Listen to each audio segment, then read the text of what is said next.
এই এলাকার ভিতরে এমন কারা কারা নবীর আশেকে রাসূল আছো, আশেক আছো, তাড়াতাড়ি দৌড়ে চলো না।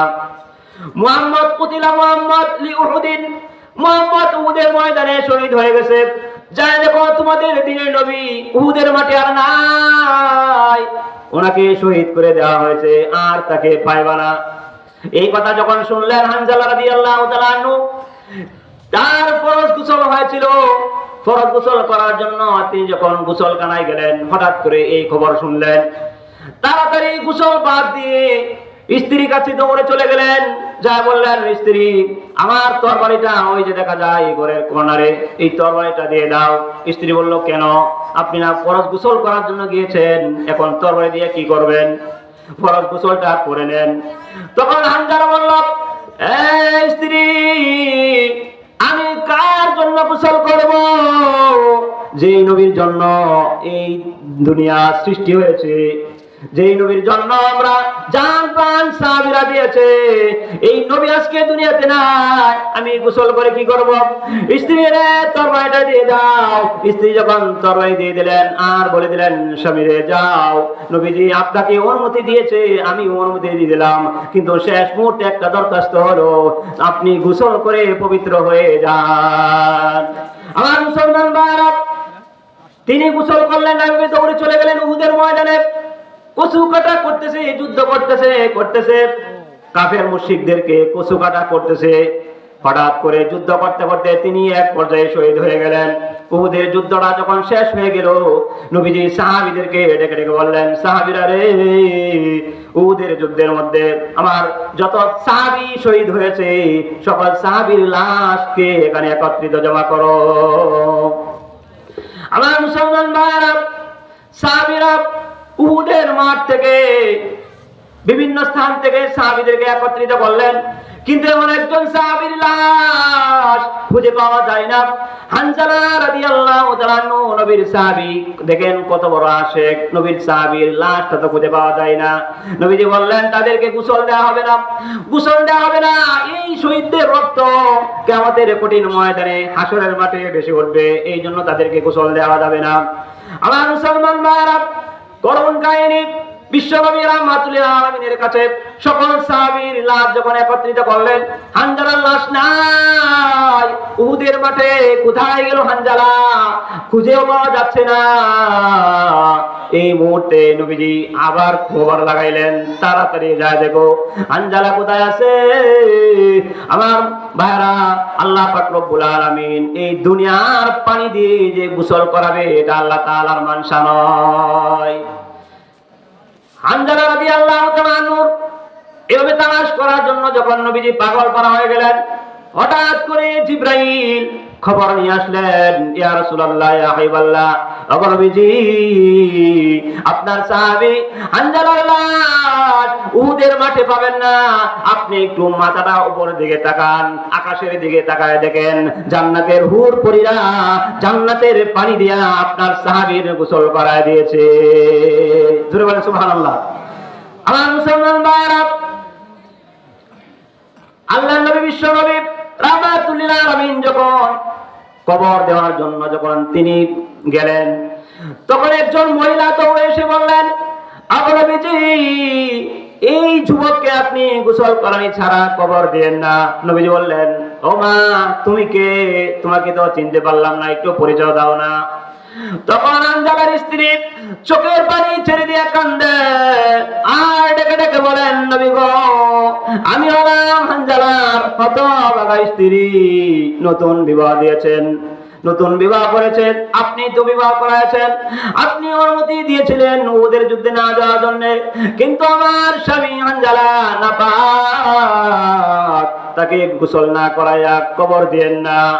নবীজি জিজ্ঞাসা করলেন, আপনার কি হয়? পরিচয় দেওয়ার পরে নবীজি সাল্লাল্লাহু আলাইহি সাল্লাম গোসল দেওয়ার জন্য যখন তালাশ করলেন, তখন আবার জিবরাইল আলাইহিস সালাম সেই খবরটা নিয়ে আসলেন। আমার মুসলমান ভাইরা, ঘটনাটার মূল শিক্ষণীয় যে কথাগুলি যেখানে আমাদের দৃষ্টি দিতে হবে, যে একজন আশিক রাসূল হলে কতটুকু দিনের জন্য জান এবং প্রাণ দিতে পারে। একজন নিজের স্ত্রীর চিন্তা করে নাই, সন্তানের চিন্তা করেন নাই, বাবার চিন্তা করে নাই।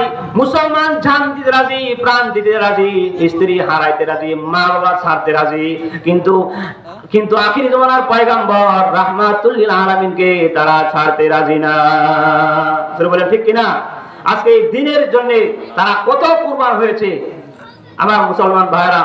আল্লাহ পাক রব্বুল আলামিন বলেন, ওয়ানাদা আসহাবুন নারি ওয়া আসহাবুল জান্নাহ আন আফিদু আলাইনা।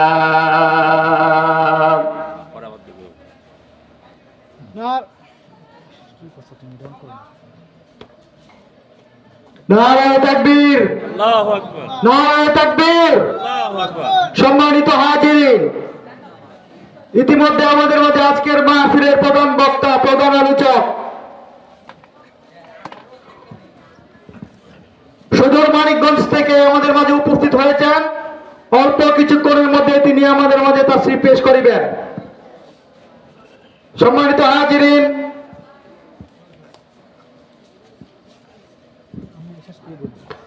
অল্প কিছুক্ষণের মধ্যে আমাদের মাঝে তাফসীর পেশ করিবেন আজকের মাহফিলের প্রধান বক্তা, প্রধান আলোচক, আন্তর্জাতিক খ্যাতি সম্পন্ন মুফাসসিরে কুরআন হযরত মাওলানা মুফতি মিরাজুল ইসলাম সাহেব। আমি বর্তমান বিশেষ বক্তা জনাব মুফতি মনিরুল ইসলাম সাদিকী সাহেবকে অল্প কিছুক্ষণের মধ্যে শেষ করার জন্য অনুরোধ জ্ঞাপন করছি।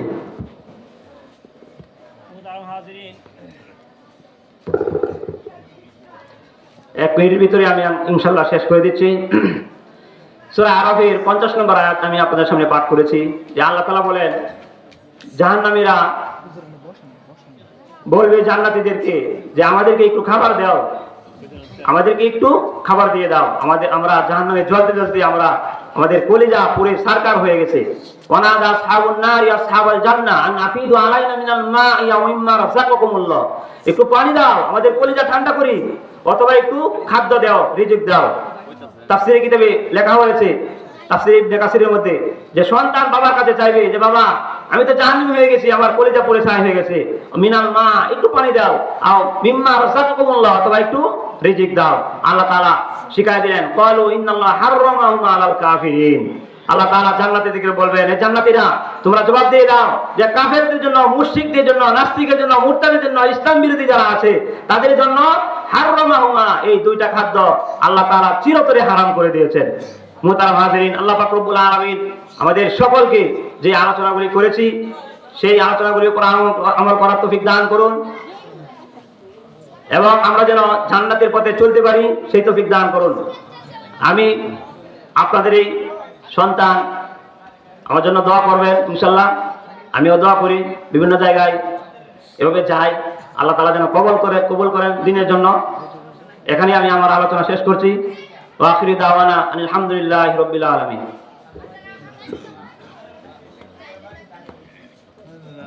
আলহামদুলিল্লাহ, হযরত মাওলানা মুফতি মনিরুল ইসলাম সাদিকী সাহেবকে অত্যন্ত সুন্দর কোরআন হাদিস থেকে তাফসীর পেশ করেছিলেন।